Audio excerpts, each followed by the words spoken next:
ପିଲାମାନେ ଆଜି ମୋ ପୁଅକୁ ଗୋଟେ ବୁଦ୍ଧି ପରୀକ୍ଷା କରିବି ଦେଖିବ କ'ଣ ବୁଦ୍ଧି ପରୀକ୍ଷା କରିବି ଦେଖନ୍ତୁ ଏଇ ଗଛ ପଚାରିବି ତାକୁ ଚାଲ ଏଇଠି ମୁଁ ଯାଉଛି ଡଙ୍କଟାକୁ ଲୁଚେଇ ଦେବି ସିଏ ଘର ଭିତରେ ଅଛି ତାକୁ ଯାଇ ପଚାରିବି ଏରେ ପୁଅ କ'ଣ କରୁଛୁ କି ରେ ସ୍କ୍ରିପ୍ଟ ଲେଖୁଛି ବା ହଁ ମୁଁ ଗୋଟେ କଥା ପଚାରୁଛି କହିବୁଟି କୋଉ ଗଛର ଫଳ ଫୁଲ ପତ୍ର ଡାଳ ସବୁ ଖାଆନ୍ତି କହିଲୁ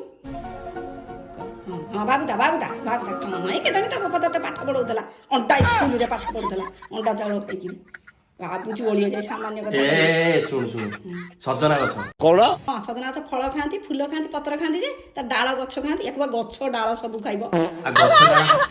ଆଉ ଷଣ୍ଢ ଖାଆନ୍ତିନି ମଣିଷ ଖାଆନ୍ତି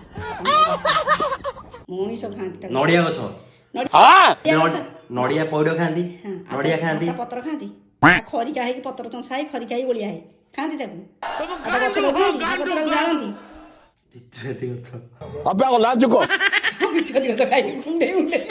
ମୁଁ ଜାଣିନି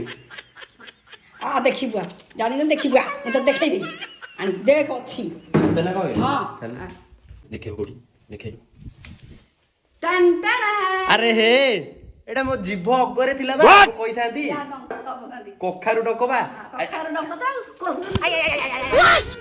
ଆଚ୍ଛା ଏଥିରେ କ'ଣ କରିବ ଆଇଟମ ମାଟି ଆଳୁ ଟମାଟୋ ବାଇଗଣ ସବୁ ପକେଇ ଗୋଟା କରିବି ବେସର ମୋ ମୁହଁରେ କ'ଣ ଆଣିକି କ୍ୟାମେରା ମାରୁଛୁ ପିଲାମାନେ ଦେଖୁନୁ ଜିନିଷ ନେଇଛି ଦେଖା এইটা হচ্ছে কখারু ডঙ্ক রাই এইটা হচ্ছে মাটি আলু ଆଉ ଆଳୁ କିଛିଟା ଆଉ এইটা ଟମାଟର এইটা ହଉଛି ବିନ୍ ଛୁଇଁ ସିମ ସରି ରାଗେନି ସିମ ଆଉ ଗୋଟେ ବାଇଗଣ ଆଉ ଗୋଟେ ଅଦା ନେଇଛୁ ଏତିକି ସବୁ ଆଚ୍ଛା ଠିକ ଅଛି ଜଲ୍ଦି ହବା ପାଇଁ ମୁଁ ପ୍ରେସର ଦେରେ ଆଗକୁ ସିଝା ବସେଇ ଦଉଛି ତାପରେ ମସଲା ତାକୁ ରେଡି କରିଥିଲି ବାଟି ଆଣିଲି ମସଲା ସବୁ ଜିରା ସୋରିଷ ଧନିଆ ଲଙ୍କା ସବୁ ପକେଇ ଦେଇଛି ଏଥିରେ କଞ୍ଚା ତମେ ତ ଜାଣିଛ ଆମର କଞ୍ଚା ଲଙ୍କା ଖାଉଛୁ ଶୁଖିଲା ଲଙ୍କା ଖାଉନୁ ଆଉ ଗୋଟେ ସିଟି ବେଶୀ ସିଟି ଦେଲେ ସିଝାଣିଆ ନାହିଁ ପୁରା ରେଡି ତେଲ ପକେଇବା 50 ଗ୍ରାମ ତେଲ ପିଲାମାନେ ଦେଖନ୍ତୁ ତେଲ ଗରମ ହେଇଗଲା ଏବେ ଆମେ ସବୁ ଫୁଟଣ ପକେଇବା କଟା ପିଆଜ